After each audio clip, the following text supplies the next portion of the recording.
Baik, shalom, selamat siang Bapak dosen. Saya atas nama Diana PT, kelas A reguler sore, NIM 17030800. Di sini saya akan mereview mata kuliah kajian seminar masalah-masalah sosial, review buku yang ke-11 yang berjudul Perjalanan Sosial dan Masalah Kepercayaan. Refleksi setelah hari yang panjang di Moskow. Semua perjalanan intelektual memiliki awal khusus yang dimulai dari suatu malam setelah hari yang melelahkan di Moskow 5 tahun lalu pada November 1997. Saya diundang oleh Kementerian Luar Negeri Swedia untuk berbicara kedutaan besar Swedia di ibu kota Rusia.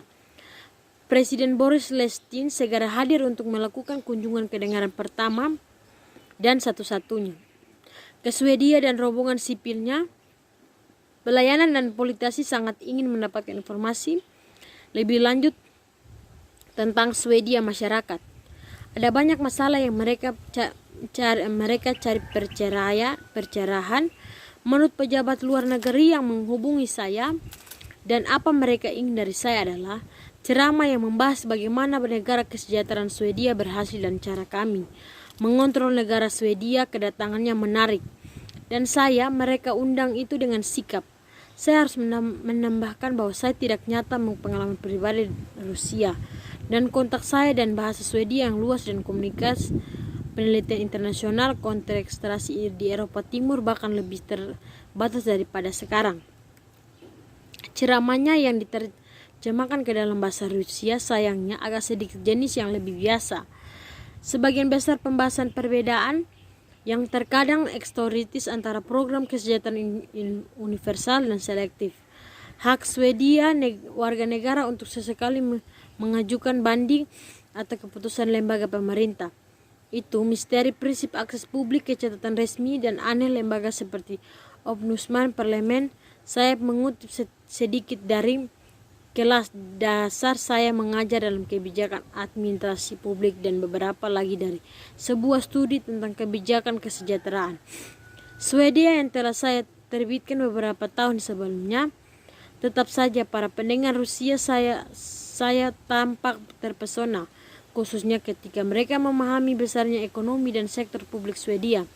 Setelah ceramah saya dan yang akan diberikan oleh tamu undangan lainnya di Swedia, kedutaan telah mengatur jenis minuman biasanya dalam diplomatik. Berikutnya, perangkat sosial dan masyarakat kepercayaan. Konteks untuk mempromosikan diskusi yang lebih informasi antara kami dan Rusia. Salah satu orang yang saya ajak bicara memperkenalkan dirinya sebagai pejabat tingkat ketiga di administrasi perpajakan Rusia. Dia memberitahu saya bahwa di luar biasanya tertarik pada Swedia dan administrasi negara Swedia. Untuk yang sangat khusus alasan, dia telah menghubungi rekan-rekannya di Dewan Pajak Nasional di Stockholm, dan mereka memberitahunya sesuatu yang sangat mengejutkannya. Mustahil bahwa Dewan Pajak Nasional Swedia mengumpulkan 98,7% dari apa yang mereka tagihkan kepada pembajakan pajak Swedia. Mungkinkah ini? Mungkin dia bertanya-tanya, apakah mereka menarik kakinya? Dia bertanya-tanya karena pajaknya dan Rusia. Masalah administrasi yang paling mendesak saat itu adalah mereka bisa tidak memungut lebih dari sekitar 24% dari total pajak yang harus dibayar dari Rusia warga negara menurut SPT mereka. Angka tersebut tidak menghitung ekonomi pasar hitam dan abu-abu, tentu saja, tetapi Dewan Pajak Nasional Swedia mungkin mengumpulkan persentase seperti itu dari jumlah totalnya yang dianggap warga negara dianggap benar bagi saya. Untuk pernyataan berikutnya tentang bagaimana itu mungkin, saya menjawab bahwa itu mungkin karena dua hal. Selama beberapa tahun di pertengahan 1980-an, saya mengalaminya hak istimewa untuk bekerja sama dengan Urban Laurin di Apartemen Ilmu Politik di Uppsala, yang doktornya tajam dan terampil disertai telah pada kecenderungan atau keengganan orang Swedia untuk membayar pajak mereka. Jadi saya tidak sepenuhnya bingung tentang masalah ini. Melalui kolaborasi jangka panjang dengan ilmuwan publik warga Margaret Levy di Universitas Washington di Seattle, saya juga pernah berhubungan dengan aspek-aspek tertentu dari penelitian Amerika tentang subjek yang menarik ini. Short dan Lubis menggunakan penelitian Laurin dan orang lain yang saya ketahui pada saat itu. Saya menjawab bahwa kesediaan Swedia untuk membayar pajak didirikan atas keyakinan yang tersebar luas bahwa administrasi perpajakan cukup kompeten dan memaksa sebagian besar warga negara lain untuk membayar dan dengan satu-satu lainnya, dan karena orang percaya bahwa orang lain pada umumnya membayar sesuai dengan yang seharusnya, mereka juga membayar disertai Laurin secara khusus. Mendukung hal itu hipotesis yaitu bahwa kepatuhan dan penghindaran pajak sangat tergantung tentang apa yang diyakini orang lain dilakukan. Ini tidak hanya terjadi di Swedia. Dua peneliti Amerika meringkas temuan mereka sebagai berikut. Warga negara akan memenuhi kebutuhan kolektif meskipun godaan untuk tumpangan gratis selama ini karena mereka mempercayai warga negara lain dan memimpin politik untuk tetap berpihak pada mereka kontrak sosial. Berbasis studi besar di Denmark, data survei juga menunjukkan korelasi seperti ini. Semakin rendah kepercayaan sosial, standar moral yang lebih rendah dalam hal membayar pajak. Tapi lanjut saya, penelitian sudah memberikan penjelasan sebagian besar warga Swedia memahami bahwa semua uang itu tidak disimpan di Stockholm oleh Dewan Pajak Nasional.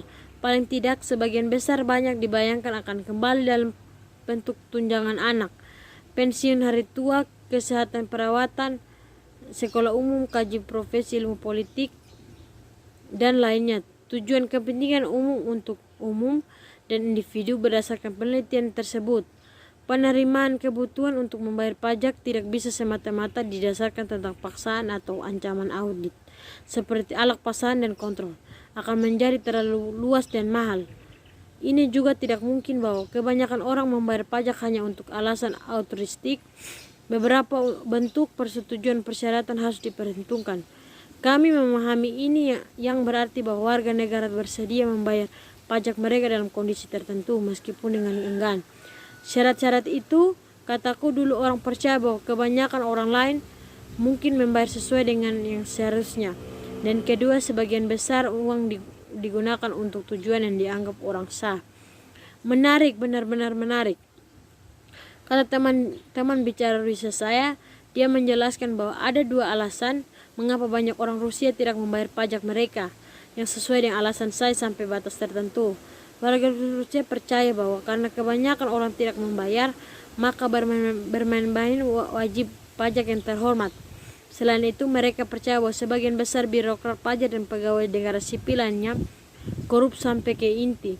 Entah mereka menerima suap untuk dibiarkan orang keluar dari pembayaran pajak, atau mereka secara pribadi menyita sebagian besar pajak yang terlepas dari semuanya sebenarnya dibayar juga.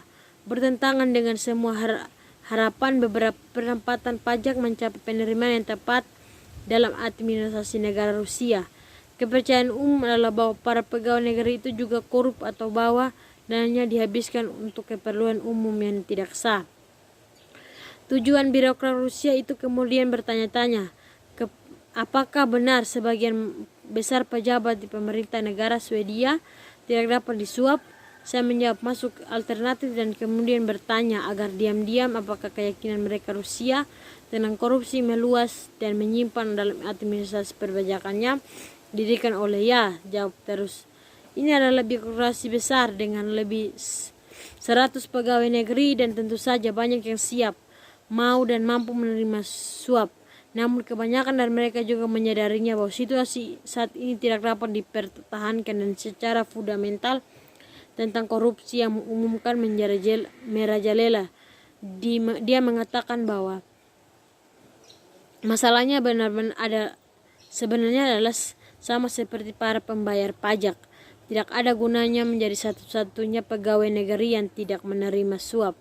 Jika seorang percaya bahwa hampir semua dia melakukannya, teman baru Rusia itu menjelaskan bahwa dia bisa menemukan cara untuk meyakinkan mayoritas pegawai negeri sebagian besar akan berhenti menerima suap dan menempatkan pendapatan pajak di kantong mereka sendiri, dia yakin itu luar biasa. Mayoritas juga akan siap untuk berhenti dari korupsi. Saat itu banyak sekali liputan dalam bahasa Rusia dan surat kabar tentang tidak dibayarkan upah dan pensiun yang menimbulkan kegelisahan yang meluas di seluruh Rusia. Baik, mungkin hanya review yang saya bawakan. Sekian dan terima kasih.